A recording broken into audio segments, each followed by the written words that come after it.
And welcome to Talking with the Experts. My name's Rose Davidson from rosedavidson.com.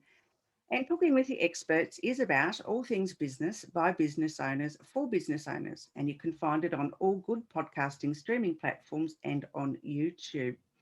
And today my guest is Nicole Santer, and she is a descendant in a strong line of event organisers.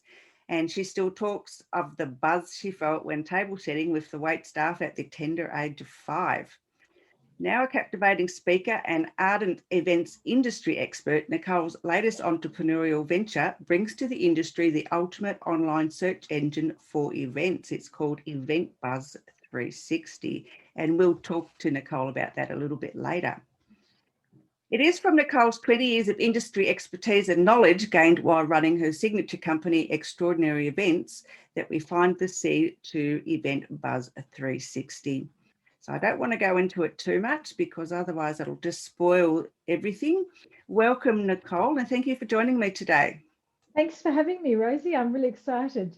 Yeah, so tell me a little bit about, you've obviously been in the event industry for a long time, and you started at 5. My goodness, Yeah, that's well, I actually started before 5. really. Well, my family were in events and catering and events before I was actually even born. So when I was born, I've got an older sister, and after I was born, I was actually kind of put in the bassinet in the corner of the events that were going on for my parents were organising. And that's kind of where I sort of sat, but I didn't obviously know what was kind of going on around me. But I must have been soaking up some information there somehow. And I kind of didn't really initially start out to go into events. There was no industry as far as I was really aware at the time. But that's my earliest memory is I think 5, setting the table and helping my mother set up for these functions and events that she was doing. And I do remember the buzz, and I remember the excitement, everyone running around, and everyone setting up, and everyone going, I need this and I need that, and it's just lots of fun. And I still love that buzz, I have to say. Just before COVID hit, I actually did a big event for 1,500 people for a couple of days conference, as well as I did about 30 events in 4 days. And the buzz that you get from putting on an event is just, it's the adrenaline and the buzz that you get is just fantastic. And Yeah, I can so relate to that. I mean, I only do one event a year, yeah, but it's like I do almost everything for it, and I don't, because we're a not-for-profit, so we don't have any staff. There's just 3 of us, and I do all the admin and everything for it. And honestly, yeah, it lights me up. I love them. I think they're just so yeah. good. And when they like really, where people come in and it's really well patronized, I think, oh my God, it was just so worth all the late nights and sore feet Yeah, and all that. Yeah, it is. there's obviously a lot of stress leading up to an event, but it's just, when you go live on the day of the event, leading up to it the day before, there's just so much excitement. Everyone's sort of kind of nervous. Is it all going to go to plan? Is it not going to go to plan? What's going to go wrong? And it fits really, really well with me. I'm quite creative as well, so I kind of like to be able to bring really fresh ideas to an event that people haven't seen before, and that's always a challenge. And that was sort of kind of how I kind of led into Event Buzz 360, was to find a platform that actually could help me come up with ideas, find suppliers to work with, and then be able to kind of deliver on a great event.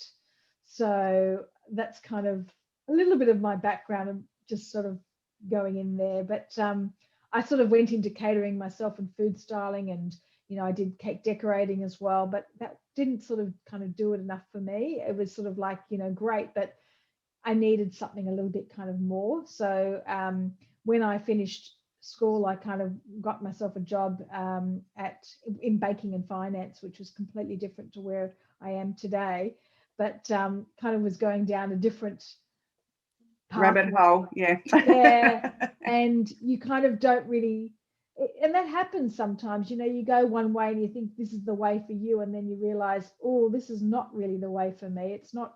It's a bit too, I don't know, not. It doesn't fit with my personality, I suppose. So you go, oh, okay, what should I do?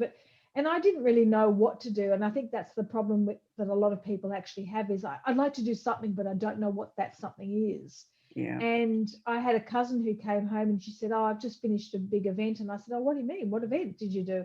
And she said, oh, I did a corporate event. I think it might have been for PwC or, one of those management consulting companies.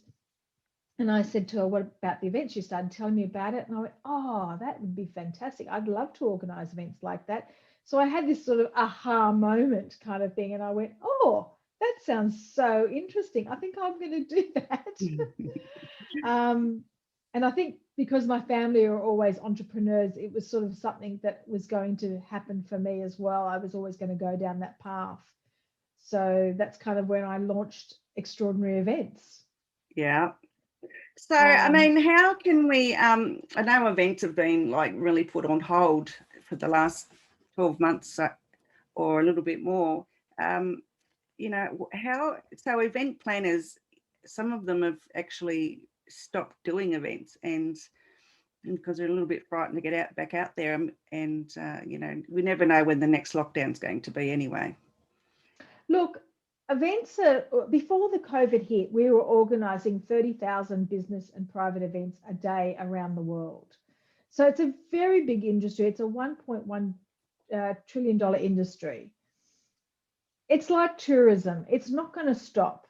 We are going to get back to face-to-face events because we like face-to-face, right? So it's never going to go away, People, like they say, like online shopping, oh, I don't go online shopping. But, I do online shopping. I don't go to the to the shopping centres anymore. But people still do go to the shopping centre because it's a time out. And when you get together with people and colleagues and meet new people or learn new things, people feel good. They come home going, oh, that was so great to get out. That was so good to go and meet new people. It's like, are we ever going to go back to working in an office? Of course we are. We may work, a bit of time from home as well. But I think that balance has really shifted. And I don't think there's kind of going to there'll be no going back from this. Now, how will events look into the future? The event managers have all some of them have left the industry, some are doing other jobs, but they're all going to come back because the industry will pick up again. It's like, pilots and everything else, they've all had to go find other jobs, but they will come back 100%. So, yeah, I think that we're in for some really exciting times in the events industry because I think we're going to be doing like 60,000 events a day around the world in the future, in the next 5 years. I think it's going to be getting bigger and bigger and bigger because people want them. Yeah, I mean, with COVID and whatever, I mean, people learned to go online, which wasn't really a thing, previous to that. It was just something that people did at a random thing, but and then they had to do like online events all the time. How difficult is it to organise an online event? Oh, it's not difficult at all. It's the same process, slightly different, obviously, because you don't need catering and venues and things like that. So it's an easy process. It all comes down to kind of the marketing of the event that people are really interested to come to it. But look, Adobe's been doing it for years. Adobe's been doing hybrid events that we're now calling hybrid events for years, and they've been doing them highly successfully for years. And the technology has existed for years, but companies were very much afraid. They thought that if I do a conference or a one day or whatever it is, and I also do it online, then people won't turn up to the conference. They're going to just sit in their office and do it online. And we want people to turn up. So let's not do the online because then it gives them an out. Now, what we're finding is that people are going, oh, this is great. We can do a hybrid. So if we want to travel, we can do that and meet people face to face. But if we don't want to travel, then we can do it hybrid. And that's okay. There's nothing wrong with that. Feel like people meet each other through online as well now, so they feel quite comfortable with, oh, I know you, and I haven't met you face to face, but we speak all the time through Zoom or through through the program. So we met that way. So I don't think people really put a line in the sand and say this doesn't work or this does work. I think there's all this amazing technology in the event space now that we can utilize, and we can actually divide and conquer our events and make them really interesting. The tricky thing is, if you're going to go and do a hybrid event, is that or an online event, is that you have to, if you're doing a hybrid, just doing hybrid here, which is both online and in person, you kind of have to create two different events almost. Because the thing is, when you're doing an online event, what happens when people kind of get off the stage and the next lot come on stage? There's things that are happening on stage, or there's things that are happening on the screens that people kind of look at. And when you're doing an online event, it's like doing a television show. You have to curate it. You have to curate it like a television show, and you have to make it interesting for the people who are viewing it online. So it's a bit of a different mix, and you need to be able to not just do quizzes in between that makes it exciting for people, because there's all types of people, where some people want to get involved, some people don't want to get involved, and you just have to understand your demographic and how you can deliver that successfully. So you have to sort of really think about the process, think about the strategy, and have the right tools and templates to help you pull that together and deliver it.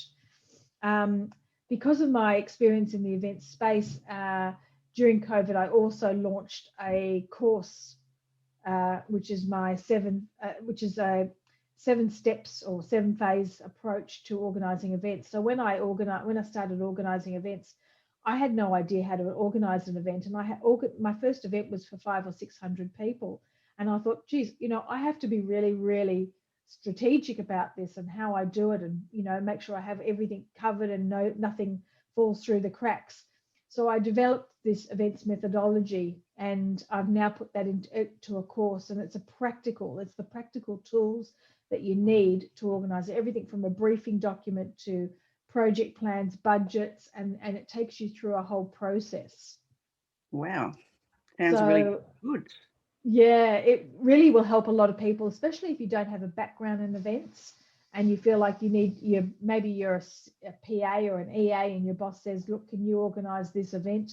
We're not going to have an event person do it, and you need to know where to start and where to finish and how to deliver. I give you tips and help you along it, and I also coach you along that process as well. Cool. Well, where can they find that? On eventbuzz360. On extraordinaryevents.com.au. I have to think twice, who am I? Okay. Half the time. So yeah, just extraordinaryevents.com.au, and Perfect. just go to the e-learning. Yep. Tab. Yep. And so tell me a little bit more about your Event Buzz 360. Yeah. So as I was saying earlier, is that, when you're organizing an event, one of the most, important things is actually coming up with the ideas to present to your bosses or your managers, or coming up with that strategy and going, what, I know what kind of event I want to plan. So even if sometimes you can take ideas from different industries or different events. So you could take an event from a birthday party or a wedding and put it in as a conference. So things are sort of mixing and matching a lot now, because we want a real experience. In events now, people don't just want to be sat there and spoken to with the speaker up on stage, and we're sitting here going, okay, scratching our heads and writing notes and going, yeah. They want to actually have a voice as well. They want to be able to ask questions. They want to have a two-way communication, and they want to have an experience that they walk away remembering that conference, going, oh, that was so amazing. Like, you don't have to spend a lot of money, but you can say, you know what, I'm going to do these things and tweak them and add this to the event, which will create a wow factor. And I think when you're creating an event, you have to have that wow factor. And, I think that, and that differentiates you from other events that are out there that may be similar, is that if you create something that's really wow factor, that people go, oh, that's amazing, that's the most innovative way to put on an event. So I used to spend a lot of time Googling ideas from different industries, not what they did with events, but just different industries. And I would go to advertising and I'd see all these amazing things. And I think, oh, I wonder if I could bring that to an event one day. And because I think that's sort of what makes you different. So I wanted to create a platform that allowed people to do an event and upload amazing images of their work and showcase themselves, and then also connect with, you know, people who are looking to engage you for those services, so that it made it easier for people. Also on the platform, we'll be bringing jobs onto the platform as well. So if you're looking for staff for your events, the event that I did before COVID, I had 80 volunteer staff and about 250 staff. So when you're doing events, you need event staff, and you also need, you know, whether you need a waiter or whether you need, or even if you're doing something at home or privately, you can go, I need a waiter to come and do some serving of the food or some drinks. So it you know, whether it's corporate or whether it's private, you can find some staffing if you need it for your events. And that's kind of, yeah, why I felt there was nothing out there that I think we could, that was good enough, that I felt was great. And also I wanted a platform that if you're organising an event in Hobart or Sydney or London or Hong Kong or anywhere else, or America, you could find your suppliers on one platform. We're making it a global platform. So, yeah. Really awesome. That is awesome. And where do they find that one? At eventbuzz360.com? 360.com. Yeah. Perfect. Wow. Now, have you written a book about what you do? Because I think people would absolutely love it. I haven't yet, but that doesn't mean it's not going to be in the works in the future. But I think at the moment I've got enough on my plate with trying to build out the business. We're still in the early days because we only just sort of kind of launched it. But you know, we're getting great traction from people, getting great feedback from people, and we've got a whole lot of, you know, really exciting things in the pipeline as well coming onto the platform.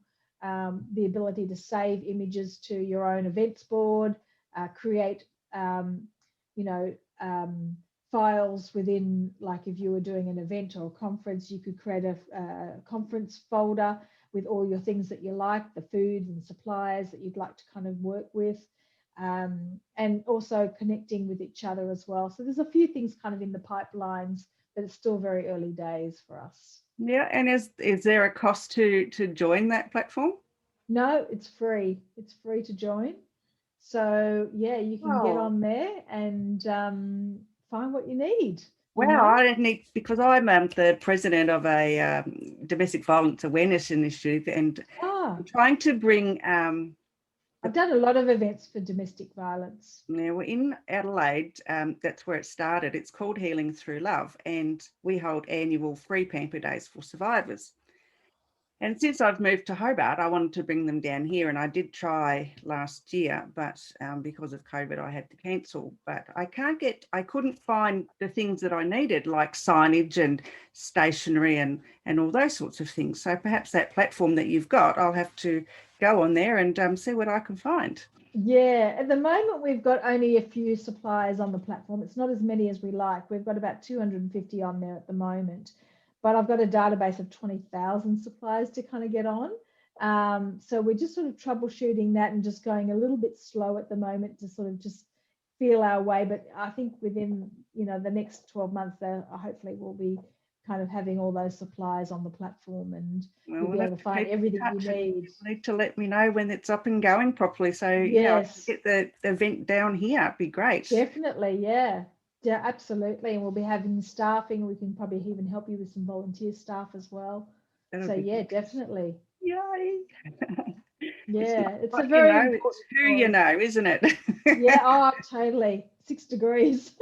Yeah, that's it. That's it. So have you got any wise words, Nicole, for anyone who's thinking about starting an event business or wants to run an event? and hasn't got the money to employ an event organizer?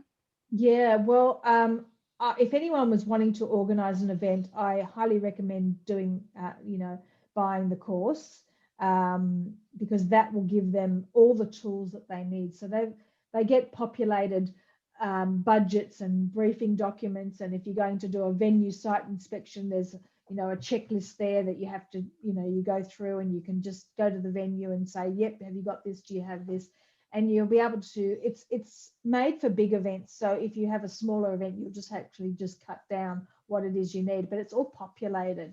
So you don't actually have to go, oh, but it'll also spark interest. You'll go, oh, okay, I wasn't thinking of that, never thought of doing that. I didn't know I needed that, so maybe I need this. And it'll help you to sort of really articulate how and what you need for your event. And also you get to kind of work with me as well. If you get into any trouble as well, I can kind of mentor you through that as well, which I think people find really helpful, because events are a tricky thing to organize. And even the most super organized people find it tricky, because events are a combination of being super organized, but also creative. And that's what makes a successful event, is being creative. You can't just sort of say, yes, I'm really good at checklists and I can get things done. It's not a checklist. And you might find that when you are doing it that way, that you have, like, I know somebody who did an event after one of the events that I used to do, and then they took over and did it. And then behind the stage they had some branding, but the back of the background of it was too low. So when people stood up, it was coming up to their shoulders, and it didn't kind of cover it. So being not experienced, she didn't have the experience to know that you need to, allow for the height of a person, because when you look at it and you video it, it looks cut off and it looks odd at the background. So just simple tricks and things like that, which I talk you through the program as well, just to sort of think about these things so that things don't get forgotten. All right, so they need to go to... So they need to do that. They should also get a little bit of experience in the events industry, is kind of helpful in any way, shape or form, whether they're a waiter at a restaurant or whether they're volunteering. Just get involved in the events industry, because getting experience, events are run like at a very fast pace. So you need to be able to think on your feet and think quickly. And, things do go wrong in events as well.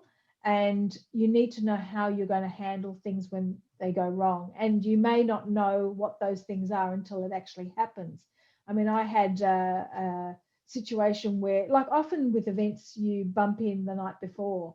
And I did an event where we bumped in the night before a lot of the audio visual equipment. But the day of my event, which was a brunch time, about 10 o'clock, there was a huge accident on Sydney Harbour Bridge, and the whole bridge was in complete lockdown. It was a terrible truck accident, and they had to bring helicopters onto the bridge to get the trucks off the bridge. So it was absolutely like, peak hour from 7:30 in the morning, completely locked down. It completely ruined the day. So I've got this event about to start, and I've only half done the AV. So all the sound kind of wasn't completely hooked up and ready to go. So as the event organizer, it's your responsibility to still make that event happen. I was on the phone to my AV crew. They weren't there, and they were telling me how to operate the AV desk. And if you've ever seen an AV desk, it's a little bit like a cockpit. It's full of buttons and wires and levers and wires, and you kind of just have to kind of get in, boots and all, and kind of do that. And there's always something that kind of happens in the events industry that you cannot plan for, but you just have to go, okay, breathe. What am I going to do? And if you've been really strategic in your approach to organizing and planning the event, then you can definitely easily think clearly, because you're super organized. and you can think clearly to troubleshoot anything that kind of comes up. Yep. Great tips. Absolutely great tips. So they can find you at, again, event. Extraordinary events. Yes, that's .com.au, and the platform is on eventbuzz360.com. eventbuzz360.com. Yeah. Perfect. All right, Nicole, thank you so much for your time today. I've actually learned something. It will help me with my events, and I'll go and look at your platform. It sounds really intriguing. Sounds fantastic. Thank you All right, so much. Nicole, thanks so much. Show. Bye. Bye.